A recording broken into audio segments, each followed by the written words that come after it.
Hello, Tar Heel Nation. Welcome back to another episode of UNC Hoops Talk. This is your host, Dan DeWitt. Been too long again. I said it all every time almost. But lots of ups and downs since the Duke game, which is the last time we podcast after the Duke game. We got to go through, hopefully quickly, the Virginia loss there. Of course, played at Virginia again.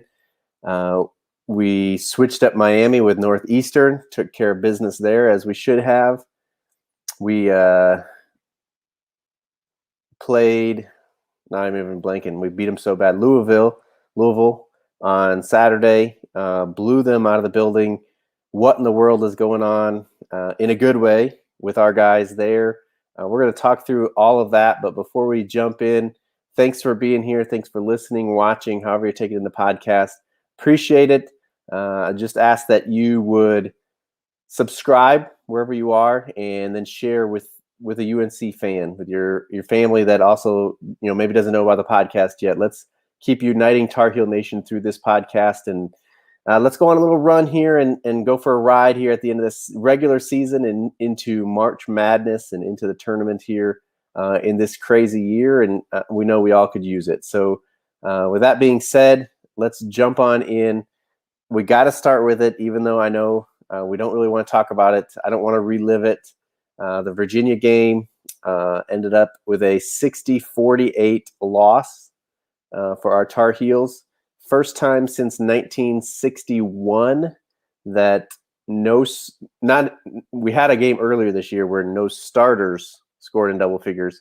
This is the first time since 1961 that, and that was a 21-20 or 25-21 or something win over Duke in 1961 that no player on our team scored in double figures.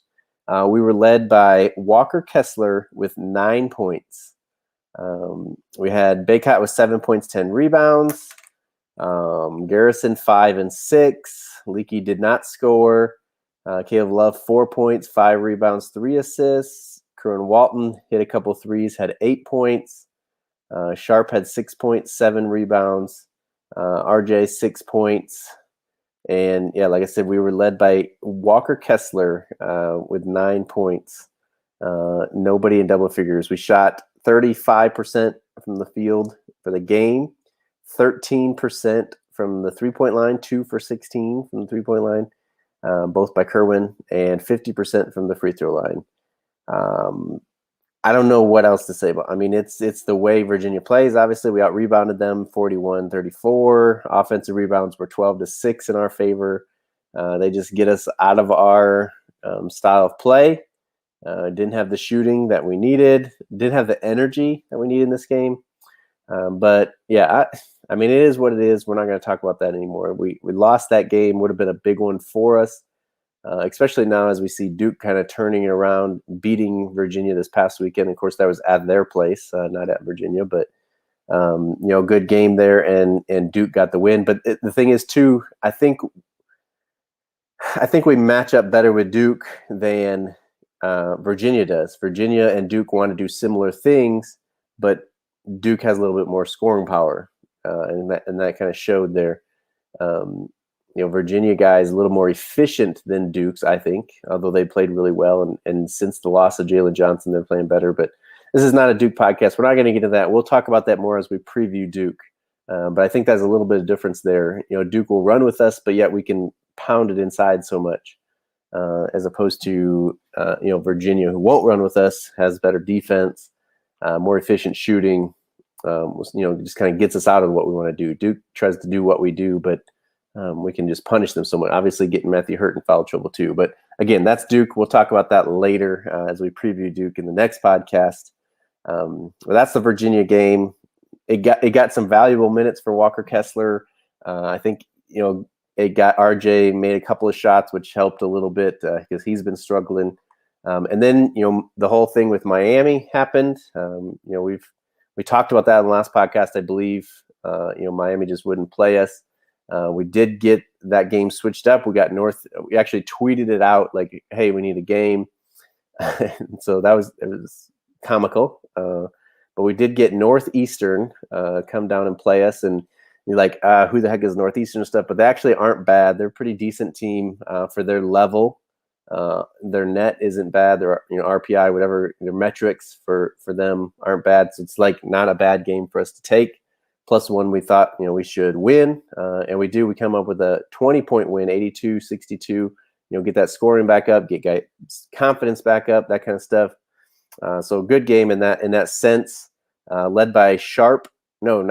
Sharp had the most, 15 points, 8 rebounds. Right behind him, Kerwin with 3 threes had 14 points. Let's see, Brooks had 11 and 13. Good game for him. Baycott pretty decent, 9 and 8.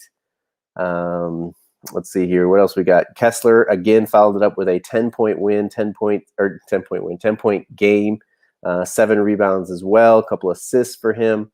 And you kind of see as Walker Kessler, he missed those huge practices in the preseason. Like we've seen how freshmen have struggled this season without the preseason. He kind of even missed the little bit of a preseason we did with sitting out for 2 weeks, and he addressed it in. It was maybe in this one, maybe it was in Virginia, I don't know, but how big that was. Like he couldn't even go. Like he said, it's different than an injury because when you're injured, you can still go watch practice. As a freshman here, he had 2 weeks where he couldn't even go watch practice with the guys, so he missed out on a ton. And you kind of see now that he's getting his feet wet. He's getting used to the speed of the pace of play here in college.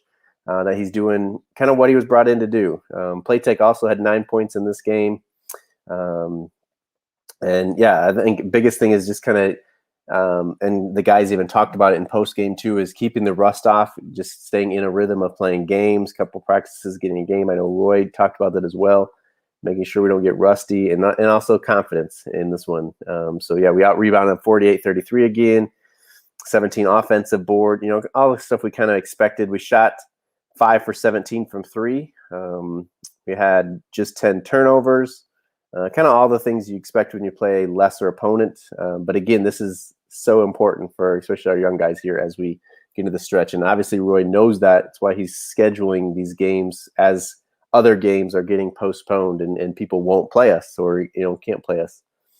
And then the big one, the one like what in the world happened here? But in a good way, is Louisville comes to town.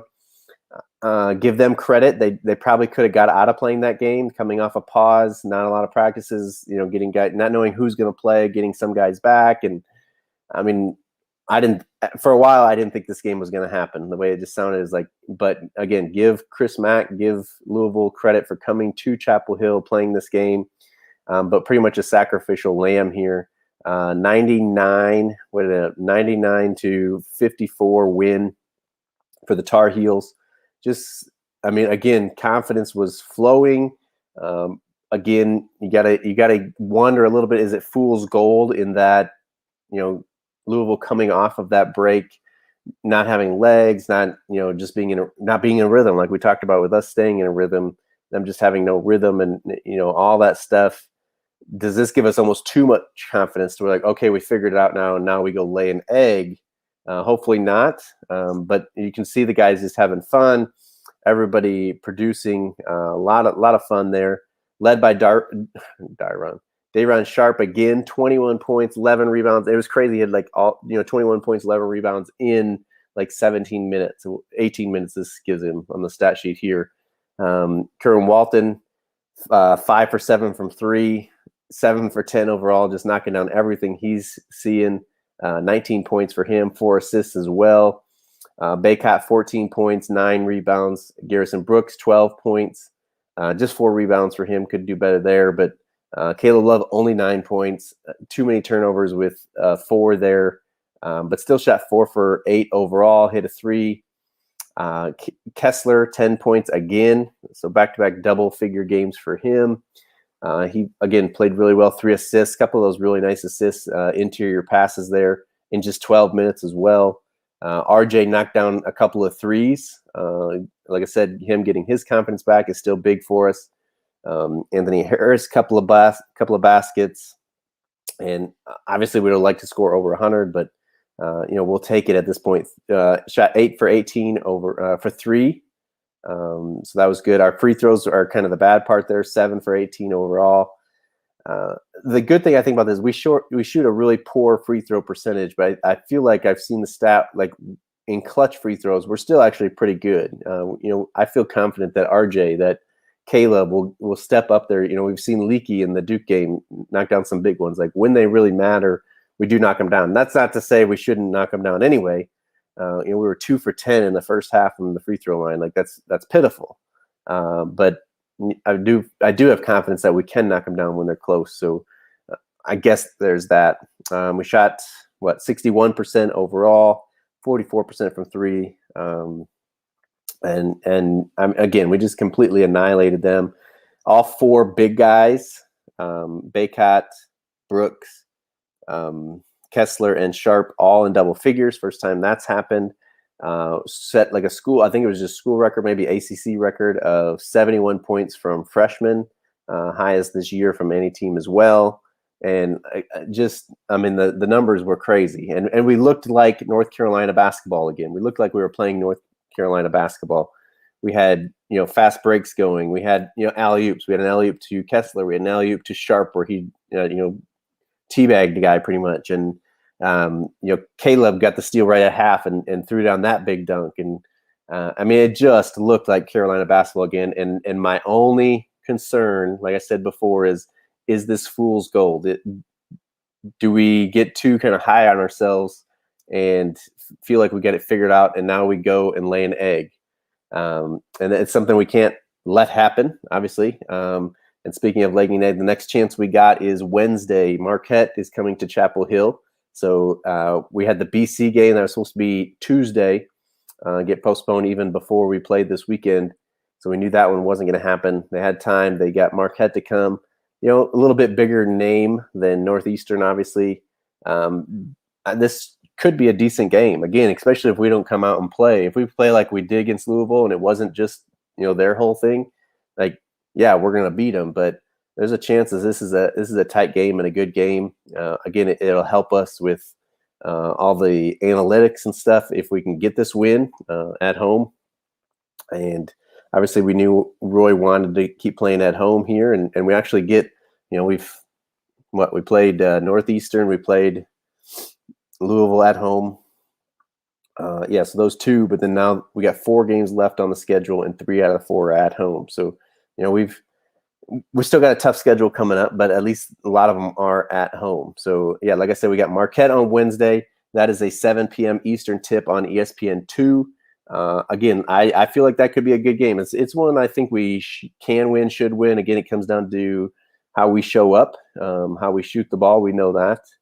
And hopefully we can give Wojo a little loss there.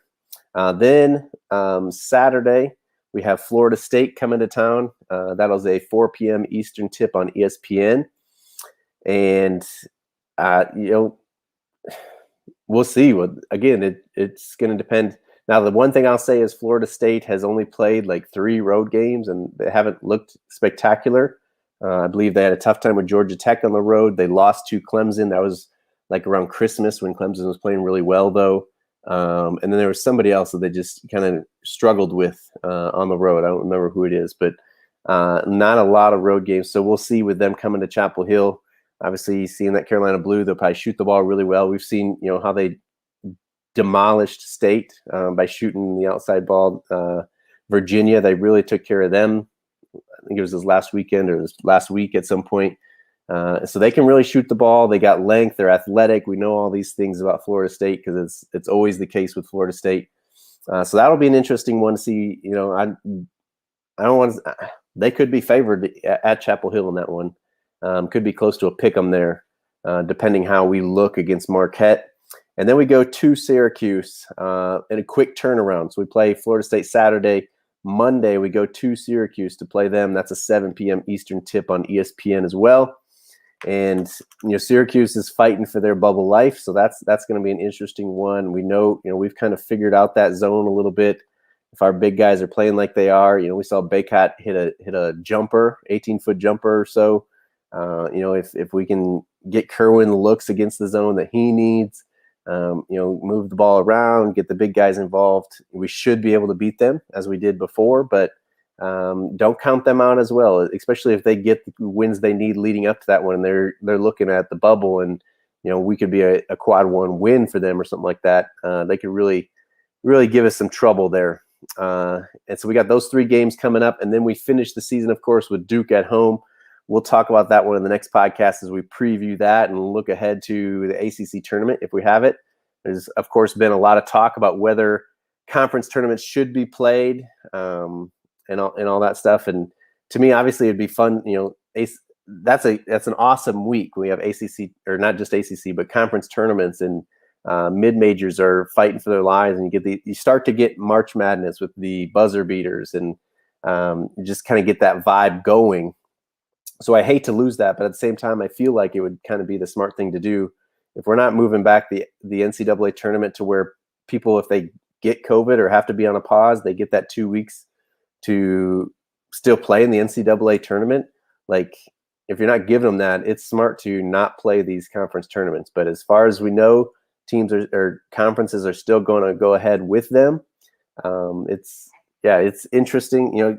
Again, for us, we've been lucky. We haven't had to be on a pause. We've had team games affected, even on our own undoing that we know about, but we haven't been on a pause. What if we are in, and then all of a sudden ACC tournament, like, we got to go on a pause and we're out for 2 weeks? Like, from what it sounds like, they're going to just kind of eliminate us from the NCAA tournament and keep the tournament going.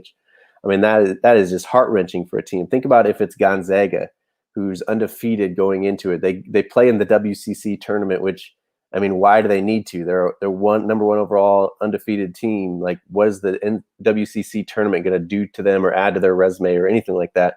If they were to get COVID, have to go on a pause, and they just eliminated the number one team from the tournament. Like, I don't know, that's just crazy, but we'll see what happens.